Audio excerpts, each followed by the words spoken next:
현명한 부동산 의사결정을 돕는 부동산 스튜TV 요약 내용입니다. 현재 부동산 시장은 복잡한 정책과 시장의 본질적인 흐름 속에서 투자자와 실거주자 모두에게 중요한 판단을 요구하고 있습니다. 오늘 이 시간에는 현 시점에서 가장 중요한 부동산 의사결정 기준들을 상세히 짚어보겠습니다. 섹션 1 실거주자를 위한 의사결정 기준. 먼저 내 집 마련을 꿈꾸는 실거주자, 그리고 갈아타기나 임차를 고민하는 분들을 위한 기준입니다. 첫째, 정부 정책이 정말 나에게 도움이 되는지 냉정하게 판단해야 합니다. 단순히 규제를 위한 규제는 거래량을 줄여 오히려 이사나 주택 구매를 어렵게 만드는 부작용을 낳을 수 있습니다. 627 대책의 성공을 자평하는 것은 부동산 본질을 모르는 것이라는 전문가들의 지적도 있습니다. 둘째, 수요와 공급의 미스매치를 명확히 인지해야 합니다. 현재 공공주택 공급 대책 대부분이 임대주택 위주여서 내 집 마련을 원하는 실거주자들의 분양주택 수요와는 큰 괴리가 있다는 점입니다. 국토교통부의 주거실태조사에서도 분양주택을 원하는 응답이 1순위였음에도 정책은 이를 반영하지 못하고 있다는 비판입니다. 97 공급 대책의 공공물량 중 상당 부분이 임대주택의 1인 가구, 2인 가구용 매입, 임대주택 15% 등으로 구성되어 있습니다. 셋째, 예상되는 피해를 최소화하고 시장 변화에 대비해야 합니다. 1주택자 전세대출 한도 축소와 같은 정책은 다세대 빌라 임차인들에게 가장 큰 피해를 줄 것으로 예상됩니다.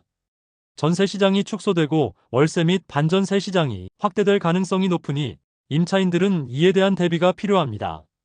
반전세는 임차인이 임대인의 이자 부담까지 지게 되어 더욱 불리할 수 있습니다. 넷째, LH 주도 아파트 공급에 대한 현실적인 기대가 필요합니다. 로또 분양과 같은 낮은 분양가를 기대하기보다는 적정한 가격에 빨리 분양해 주기를 기대하는 것이 현명합니다. 공사비가 상승하는 현 시점에서 낮은 분양가를 고수한다면 과거 휴먼시아나 주공 아파트 수준이 품질을 감수해야 할 수도 있습니다. LH가 시행함으로 기대할 수 있는 유일한 장점은 공급 속도의 가속화라는 점을 이해해야 합니다. 마지막으로 임차인과 임대인, 매도자와 매수자를 매칭시켜주는 정책에 주목해야 합니다. 거래량 감소가 시장 안정화가 아니라 이사 기회를 막는 부작용이라는 인식이 필요하며 정책은 주택 거래와 임대가 원활하게 이루어지도록 연결하는 역할을 해야 합니다. 섹션 2 투자자를 위한 의사결정 기준. 다음은 부동산 투자자들을 위한 의사결정 기준입니다. 첫째, 규제 정책의 한계와 시장 본질을 정확히 이해해야 합니다. 규제만으로 부동산 시장이 안정될 것이라는 생각은 과거에도 단 한 번도 성공한 적이 없으므로 시장의 본질적인 수요와 공급의 흐름, 그리고 규제 이면에 숨겨진 시장의 움직임을 파악하는 것이 중요합니다. 둘째, 서울의 안전자산 지위와 똘똘한 한 채 현상을 주시해야 합니다. 대출 규제에도 불구하고 강남, 서초, 용산 등 서울 주요 지역에서는 여전히 신고가 거래 비중이 높습니다. 서초 61.5%, 용산 59.5%, 강남 51%, 외국인 투자자들조차 한국에서 한 채만 살 수 있다면 서울을 선택하는 경향을 보여 서울 집중 현상이 심화되고 있음을 인지해야 합니다. 이는 결국 지방시장을 어렵게 하고 서울로 수요를 더욱 몰리게 한다는 지적입니다. 셋째, 97 공급 대책의 시차를 활용해야 합니다. 97 대책으로 발표된 공급 물량은 대부분 2030년 이후에나 입주가 가능합니다. 따라서 2026년부터 2029년 사이에 입주할 수 있는 현재 분양 중인 단지들은 공급 부족 상황에서 대박이 될 가능성이 높습니다. 미분양 단지들도 소진될 가능성이 있습니다. 넷째, 입지의 중요성은 변함이 없습니다. 인구가 줄어드는 지방광역시에서도 양호한 입지를 가진 단지들은 높은 경쟁률로 완판됩니다.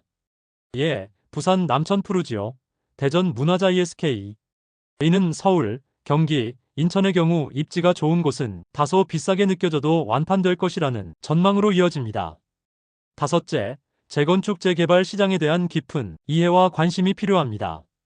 서울의 경우 정비 사업 외에는 신규 아파트 공급이 어렵기 때문에 재건축 재개발 활성화 여부가 핵심적인 투자 의사결정 기준입니다. 특히 분양가 상한제와 재건축 초과이익 환수제는 사업성을 저해하는 나쁜 제도로 평가되며 이들 제도의 변화 가능성에 주목해야 합니다. 분양가 상한제는 사업성을 떨어뜨려 시행사가 용지를 반납하는 상황까지 이르게 합니다. 여섯째, 1기 신도시 재건축의 핵심 지역을 파악해야 합니다. 분당 재건축의 성공 여부가 일산, 평촌, 산본, 중동 등 다른 일기 신도시 정비 사업 성공에 결정적인 영향을 미칠 것입니다. 따라서 분당의 진행 상황을 면밀히 주시하는 것이 중요하며, 일산은 시세가 낮아 사업성이 분당보다 불리하다는 분석도 있습니다. 일곱째, 유망지역과 시기적 기회를 포착해야 합니다.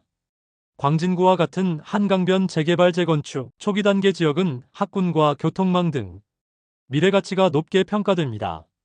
또한 이문이경 뉴타운의 이문 4구역처럼 사업 완료가 임박한 지역은 지금이 투자의 기회가 될 수 있다는 조언도 있습니다.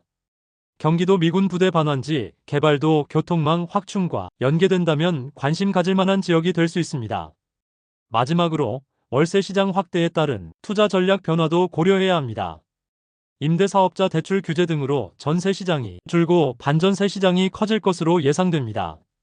이는 임차인에게는 불리할 수 있지만 투자자에게는 새로운 기회가 될 수 있습니다. 결론적으로 현재는 정부 정책의 피상적인 규제에 현혹되지 않고 시장 본연의 수요와 공급, 그리고 입지의 가치를 중심으로 냉철하게 판단하는 것이 중요합니다. 특히 실질적인 주택 공급 효과가 나타나기까지 상당한 시간이 소요될 것이므로 빨라야 2028년 9.7 대책은 2030년 이후 당분간은 서울 핵심 지역 및 수도권 내 입지 좋은 곳의 희소성이 더욱 부각될 것으로 예상됩니다. 투자자에게는 공급 공백기와 규제 정책의 역효과 속에서 기회를 포착하는 지혜가, 실거주자에게는 자신에게 실질적인 도움이 되는 정책을 분별하고 예상되는 시장 변화에 선제적으로 대비하는 자세가 필요하겠습니다. 더 자세한 내용은 본방 시청을 해주세요. 오늘도 시청해주셔서 감사합니다.